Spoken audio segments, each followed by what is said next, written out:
Well, hola people, konnichiwa, bagikan bersama Salvian di channelnya Kudetek.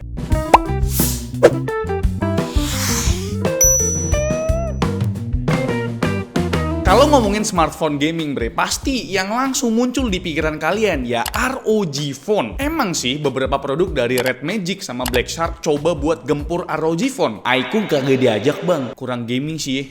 Tapi tetap sih ya, status smartphone gaming terbaik susah dilepas dari ROG Phone ini yang selalu menawarkan performa kelas atas, desain futuristik, dan fitur gaming yang selalu bisa kasih pengalaman berbeda bre. Tiap generasi dari ROG Phone selalu ditunggu-tunggu ya, terutama soal performa gaming dan inovasi teknologi lainnya. Dan sampailah kita di generasi ke-9 yang di video kali ini diwakilkan oleh line up terkencangnya yaitu ROG Phone 9 Pro. Kira-kira apakah HP ini bisa memenuhi ekspektasi kalian sebagai para gamers atau malah mending ROG eleh aja bang? Let's go kita bahas.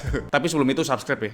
Ngomongin ROG Phone, enaknya tentu bahas desainnya dulu. Kalau lihat sekilas, ini tuh masih pakai bahasa desainnya ROG Phone 8 yang lebih ke arah minimalistik dengan bump kamera yang serupa dan tarikan garis miring yang kontras sebagai pemisah area backdoornya bre. Cuman ya di ROG Phone 9 Pro ini kesan agresifnya lebih berasa bre. Misal di bump kameranya sekarang ada sedikit aksen merah dan yang paling mencolok jelas Animo Vision Display yang ukurannya semakin luas. Dari yang awalnya sekitar 341 titik mini LED sekarang jadi 648 titik mini LED yang terbagi jadi dua zona. Zona yang lebih besar nyala LED-nya warna putih, sedangkan zona yang lebih kecil nyala LED-nya warna merah. Banyak banget tampilan animasi yang tampilannya bakal menyesuaikan sama kondisi si HP-nya bre. Misal kalau lagi di charge, bakal muncul animasi charging sama persentase kapasitas baterainya. Terus pas lagi record video, bakal muncul animasi kamera retro begini bre. Tapi yang paling gokil, kita bisa main game retro di layar Animo Vision ini pakai air triggernya. Gimana menurut kalian soal ngegame di Animo Vision ini? Lucu atau keren? Coba dah komen. Oke, balik lagi ke desain ROG Phone 9 Pro. Sayangnya keluhan port USB Type-C yang ada di sisi bawah ini belum dapat feedback positif bre. Posisinya masih mojok ke kiri, bikin kompatibilitas sama third party controller jadi terbatas. Tapi untungnya, lubang kesayangan kita semua yaitu lubang jack 3.5 mm masih dipertahankan di sini. Karena ya buat para gamers, lubang jack ini penting banget buat gaming tanpa latency. Masih di sisi bawah ada lubang speaker dan slot SIM card yang cuma bisa nampung 2 nano SIM tanpa adanya slot micro SD nih. Geser ke frame kanan ada tombol power dan tombol volume dan ada dua air trigger yang lagi-lagi posisinya cenderung terpojok ya. Sebenarnya ini dapat kritik juga ya dari para user. Soalnya kedua jari telunjuk kita jadi kurang natural posisinya. Mungkin kalau posisinya agak ke dalam, jari telunjuk kita bakal lebih fit. Nah, buat frame kiri ada port USB Type-C extra yang udah pakai interface USB 3.1 Gen 2 alias USB 10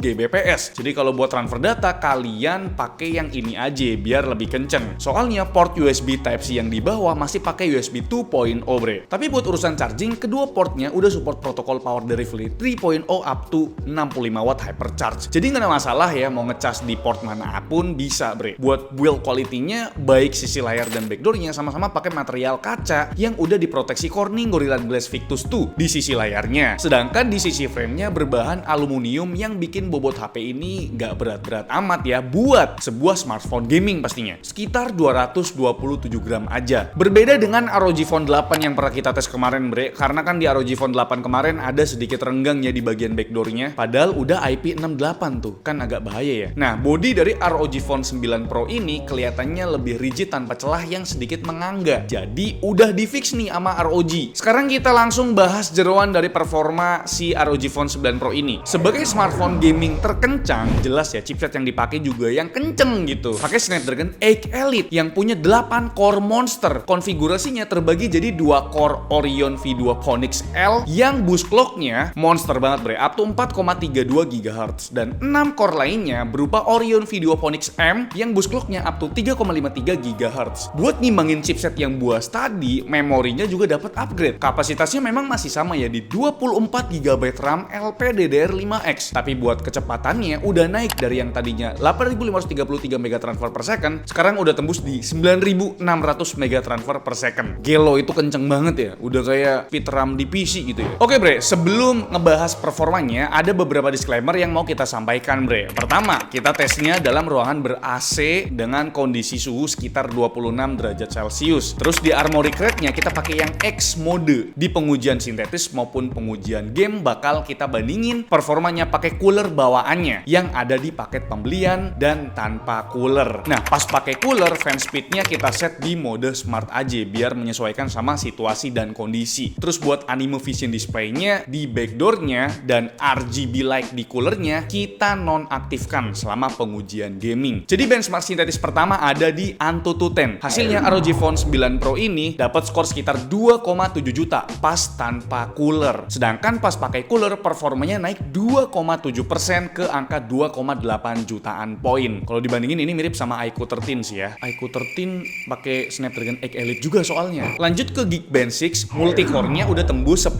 poin pas dipakein cooler. Sedangkan single core-nya di angka 3.100-an poin. Jelas secara angka-angka tadi ROG Phone 9 Pro ini sah menjadi smartphone terkencang yang pernah masuk ke studio kita. Kalau dibandingin sama ya 8 Elite yang udah pernah kita tes bre. Nah, buat stabilitas CPU-nya gimana? Kita tes running CPU throttling test selama 45 menit pas pakai cooler, grafiknya stabil di atas 80% dan dropnya terjadi di 3 kali dan bikin performanya sempat turun ke 51%. Sedangkan kalau nggak pakai cooler, grafik stability-nya terlihat ngos-ngosan buat dapetin angka 80% stability bre. Dropnya emang cuma 2 kali, tapi dropnya lumayan dalam sampai 48%. Kalau mau lihat kemampuan GPU Adreno 830-nya, kita coba running beberapa tes di 3D Mark. Angka-angka grafik skornya sih nggak terlalu berbeda jauh ya. Cuma saat kita stress test pas pakai cooler jauh lebih stabil di angka 99,8% dibanding tanpa cooler di angka 90% bre. Oh ya, storage di unit test kita kali ini yang kapasitasnya 1 TB dengan interface UFS 4. Berdasarkan storage test di Antutu, transfer speednya tuh sekitar 4000-an megabyte per second. Dan sekarang langsung aja kita masuk ke pengujian game. Game pertama ada PUBG Mobile. Kita cuma tes di satu preset aja yaitu Smooth Ultra Extreme biar bisa dapat di 120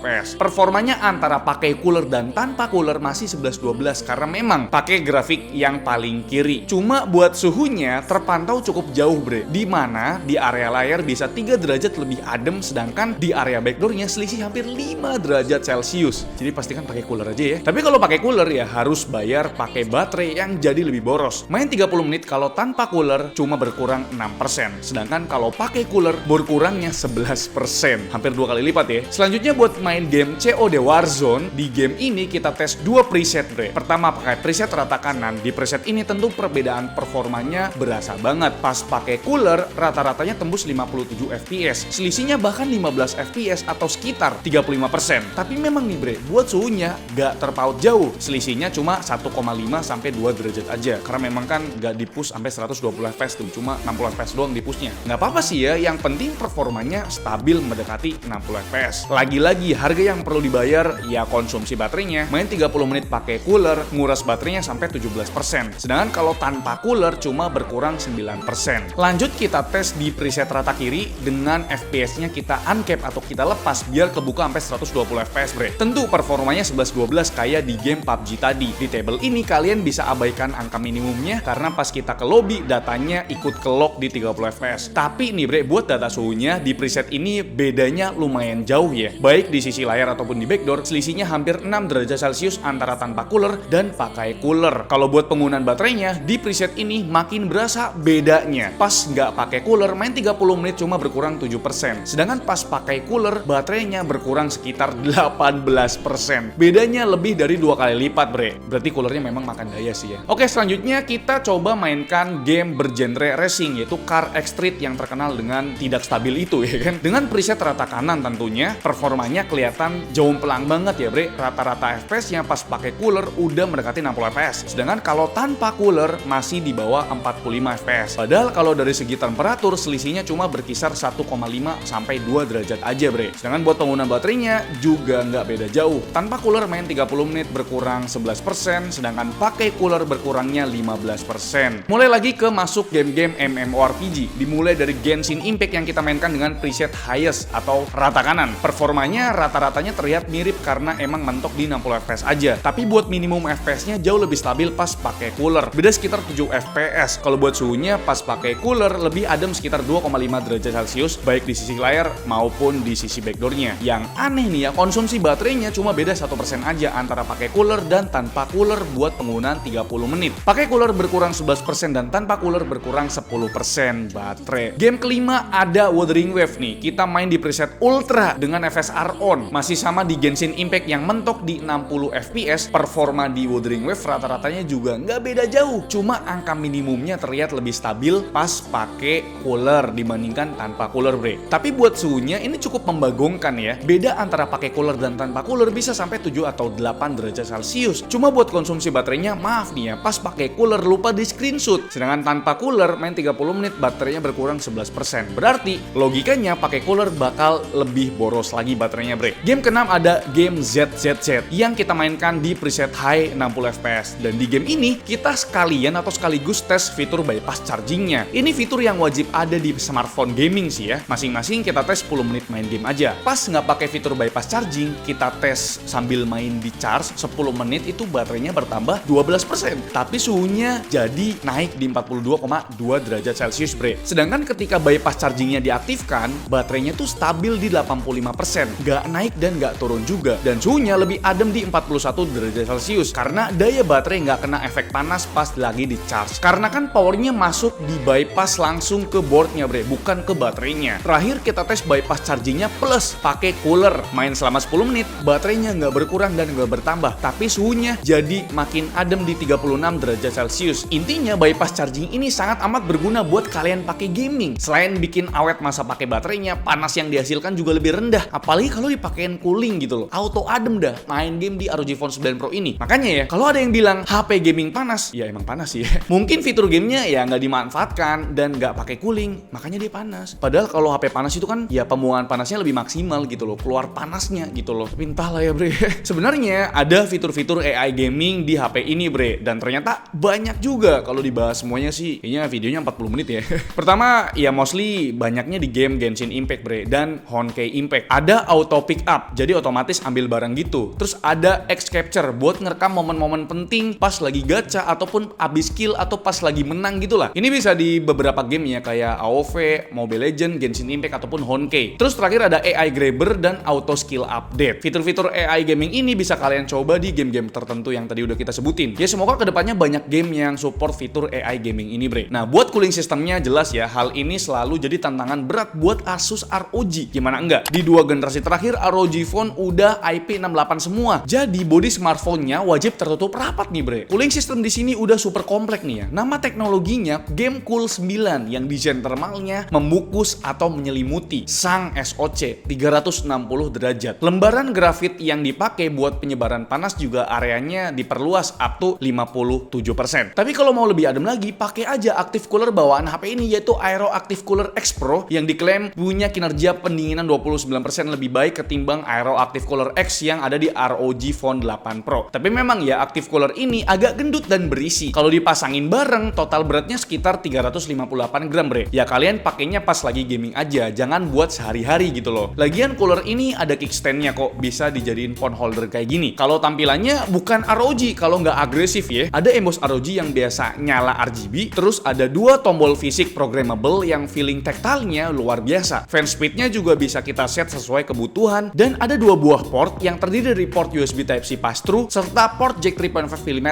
Jadi bisa ngecas sekaligus lewat coolernya ini nih, bre. Oh ya, bre, selain dapetin Aero Active Cooler X Pro di paket pembeliannya yang eksklusif ini, kita juga bakal dapetin dua tipe case, yaitu clear case buat penggunaan casual dan Aero case yang bisa dipakai barengan coolernya, bre. Terus kita juga dapat adapter charger lengkap dengan kabel USB Type-C to Type-C yang udah braided biar lebih durable. Terus ada pouch kecil buat nyimpen coolernya juga. Sisanya sih ada SIM ejector dengan detail ROG. Oke, bre, sekarang kita coba bahas layarnya. Sekilas tampilannya masih sama. Bezelnya udah super tipis dengan screen to body ratio-nya mencapai 88%. Sebenarnya ini kelihatan bagus ya buat dilihat, tapi buat beberapa smartphone gaming terkadang bezel tipis malah bikin ghost touch akibat gak sengaja kesentuh. Untungnya di sini ada fitur block touch edge. Soal spesifikasi panelnya yang dipakai kayaknya masih sama ya dengan generasi sebelumnya, bre. Pakai panel AMOLED LTPO berukuran 6,78 inci dengan resolusi yang sayangnya masih di Full HD Plus 1080p x 2400p. Angka peak brightness-nya juga masih sama up to 2500 nits. Angka yang improve ada di dari refresh rate-nya yang sekarang meningkat up to 185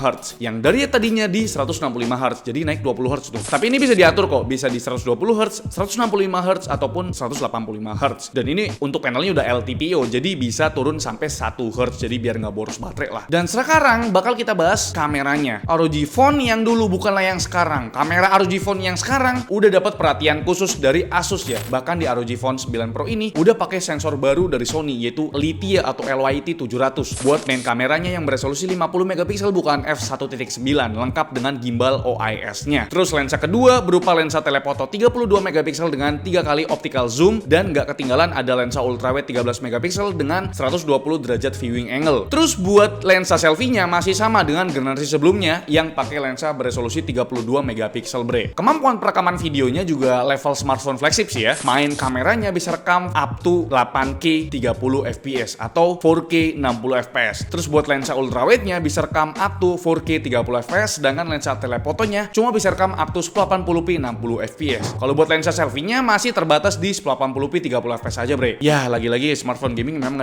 nggak difokuskan di bagian lensa selfie-nya sih. Terakhir kita bahas utilitas di ROG Phone 9 Pro ini. Pertama jelas ROG UI-nya yang eksklusif banget ya. Dari booting awalnya aja udah kasih kesan yang agresif. Terus temanya yang dominan hitam merah juga berhasil kasih nuansa gaming yang lebih gahar. ROG UI di sini berbasis Android 15 yang bakal dapat update Android sebanyak 2 kali dan security patch-nya selama 5 tahun. Sayang banget ya. Terus kita bahas software Armoury Crate-nya yang udah melegenda ini bre. Tentu nggak cuma buat monitoring doang, karena banyak banget fitur gaming di sini yang bisa kalian customize sendiri ya. Misal setting performance mode yang grafik statistiknya ngingetin aku sama game Winning Eleven di PS2 dulu ya. Pokoknya kalau ada pemain yang grafik statistiknya mentok, fix itu pemain editan bre. Selain Armoury Crate tadi bre, ada satu utilitas lagi yang berkaitan dengan gaming, yaitu Game Genie. Apa tuh bang bedanya? Kalau Armoury Crate tadi status aplikasinya khusus, sedangkan Game Genie ini utilitasnya cuma bisa diakses pas in game aja. Buat isian utilitasnya 11-12 kok sama Armoury Crate bre. Cuma tampilannya dibikin lebih compact aja gitu, lebih simple. Next bahas baterainya nih ya. Ini udah improve dari generasi sebelumnya. Dari yang 5500 mAh sekarang jadi 5800 mAh. Kita tes pakai software PC Mark World 3.0 Battery Life dengan 2 power berbeda. Pas pakai X mode bisa bertahan sekitar 10 jam. Sedangkan pas pakai mode saving power mode bisa bertahan 1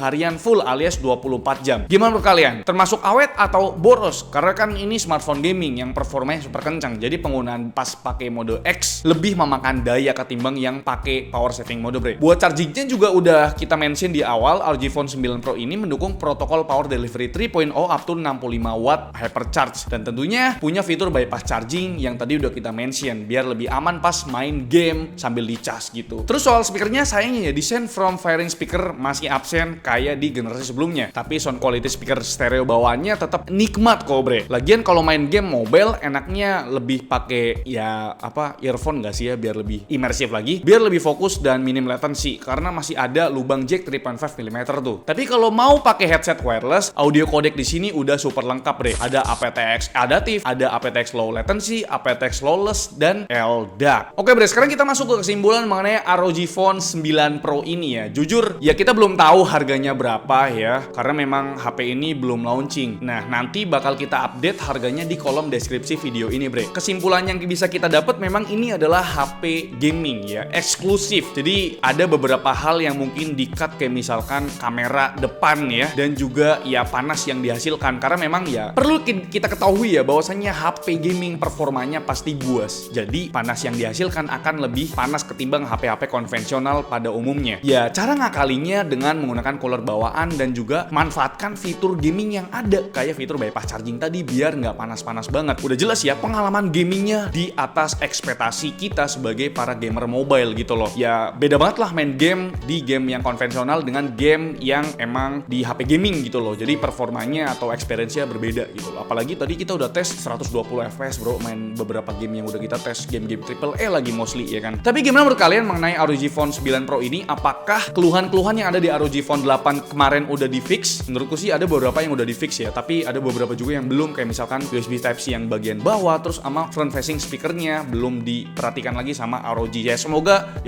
ya. Berarti harus nunggu setahun lagi dong. Tapi gimana menurut kalian? Coba dah komen di bawah, like video ini kalau kalian suka, dislike kalau kalian jelek banget, dan jangan lupa untuk tekan tombol subscribe yang warna putih karena bukan warna merah lagi. Salam kalian selaku dari channel. Terima kasih. Sampai jumpa di video video selanjutnya. Bye-bye.